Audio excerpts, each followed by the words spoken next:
சீமை வழி உருவரியா நாடுமே இமயமலை பருவத இமயமலை பருவதத்தில் வாராரே ரெண்டு பேரும் இமயமலை பருவத்தில் இமயமலை பருவத்தில் வாராலே ரெண்டு பேரும் வருகும் அந்த வேளையில் இமயமலை பருவதத்தில் ஆலமரம் மேலே அல்லோ ஒரு சின்னஞ்சிறு பாலகனும் மினி கொப்பில் இருந்து போது அடி கொப்பை வெட்டுவான் அடி கொப்பை வெட்டும் போது எங்கனவா ராஜமண்ணா எங்கனவா ராஜமண்ணா ஐயா என்னுடைய வார்த்தைகளோ என்னுடைய ராஜமண்ணா என்னுடைய ராஜமண்ணா என்னுடைய பாட்டு கேளுமா பாத்தீங்களா நீங்க அங்க பாத்தீங்களா ஒரு சின்னஞ்சிறு பாலகன் சின்ன பையன் மினி கொப்பில இருந்து கொண்டு அடி கொப்பை வெட்டிக்கிட்டு இருக்கான் அவன் அடி கொப்பை வெட்டுறானே வெட்டி கீழே விழுந்தாமனா என்ன ஆகும் கீழே தானே விழுவான் முனி கொப்பில விழுந்துட்டு அடி கொப்பை வெட்டினா கீழே விழுந்து என்ன ஆகும் செத்துருவான் அவ்வளவு பெரிய மரம் ரொம்ப பெரிய மரம் இங்க இருக்க மாதிரி ஆலமரம் இல்ல இமயமலையில போய் பாரு பெரிய ஆலமரம் அந்த இதுல இருந்து வெட்டுதான் இல்லையா இத பார்த்தா பார்வதி பாலக விழ போறான் நீங்க போய் உயிர் கொடுங்கன்னா எம்மா பார்வதி இதுக்குதான் நான் முதலே சொன்னேன் என் கூட நீ வராதன்னு வாய முடிட்டு வாரம்ட்டு இத்தனை கேள்வி கேட்கிறதுக்கு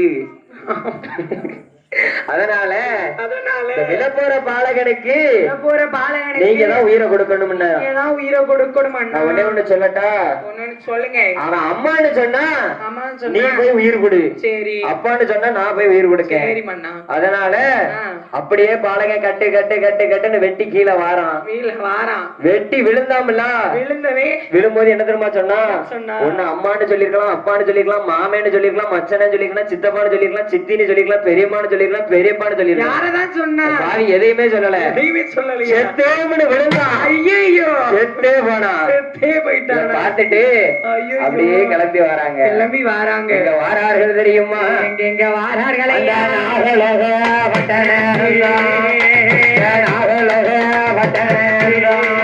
அவர்கள் ரெண்டு பேரும்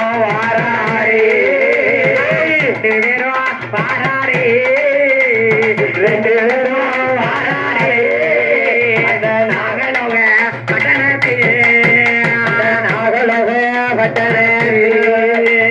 நாகராசு நாகக்கரி தவம் இருக்கும் இடமரி அவர்கள் ரெண்டு பேரும் வாராரே தவம் இருக்கும் இடமரி பகவானும் பார்வதியும் நாகராச நாகக்கரி அவர்கள் அல்ல இரண்டு பேரை ஈசனவர் அழைப்பாரா அவர்கள் அல்ல இரண்டு பேரே ஈசன் அல்ல அழைப்பாரா வாடியம்மா நகக்கல்லி வார்த்தை ஒன்று சொல்ல கேளு வாடியம்மா நகக்கல்லி என்னுடைய வார்த்தை கேளு என்னதான் நினைத்தல்லவோ தவம் இருந்த விவரம் என்ன பகவான நினைத்து பாரதவோ செய்ததென்ன பகவானே தானினைக்கு பாரதவோ செய்ததென்ன நாகக்கண்ணி பகவானே ஏன் நின்னுகிட்டே இருக்கிய நாங்க பேசலாம் நீங்க அடிங்க ஆமா அடிங்க நிக்க கூடாது அதனால சாமி கண்ண குத்தி அதனால என்ன நினைச்சு தவம் இருந்தல்ல, இந்த தவம் இருந்தல்ல, அதோட அர்த்தம் என்னன்னு கேட்டாங்க. அது அர்த்தம் என்னமா?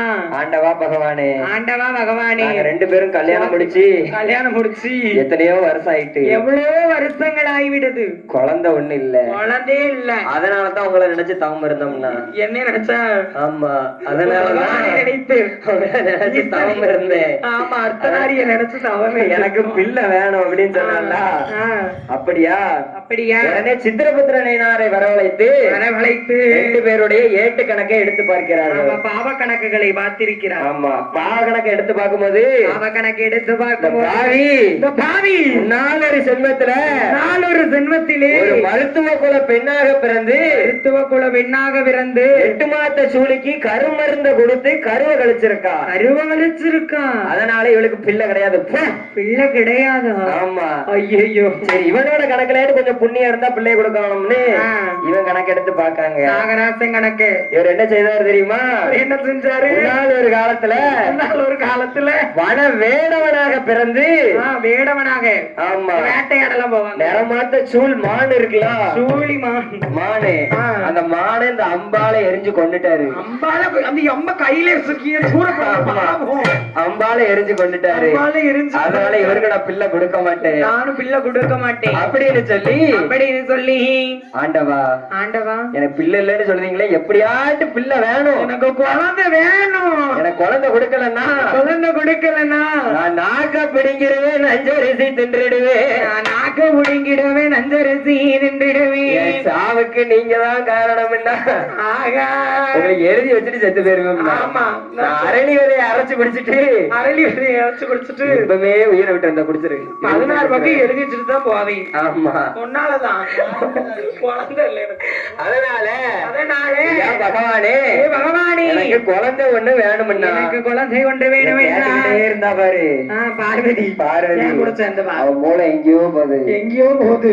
பகவானே, நீங்க பிள்ளை குடுக்கல இல்லையா? நானே போய் பிறந்துருவேன் பிள்ளையாக. இவர் பார்த்தாரு, நீ எத்தனை வாட்டி பிறந்தாலும் உனக்கு அறிவு வராது, நீயே போய் பிறந்துரு சொல்லிட்டாரு. அதனால அண்ணனாகப்பட்ட கோபால கண்ணனை அழைத்து 8 தேவாமிர்த கலசத்திலையும் தேவாமிர்தத்தை அடைத்து நாகக்கண்ணியாகப்பட்டவள் கையிலே கொடுக்க 21 நாள் அறமண்டலம் அடகாத்து அதை பருக. அடுத்து 8வது நாளையிலே 8 முட்டையிட்டு அடுத்த 8 நாளாக அதை அடைகாத்து வருகிற பொழுது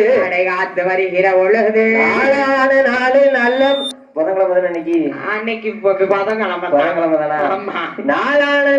நல்ல புதன்கிழமை உத்திரத்திலே யாரெல்லாம் வந்து பிறக்க போறா தெரியுமா? யாருங்கம்மா? ஒரு குலவை பொன்னால மணி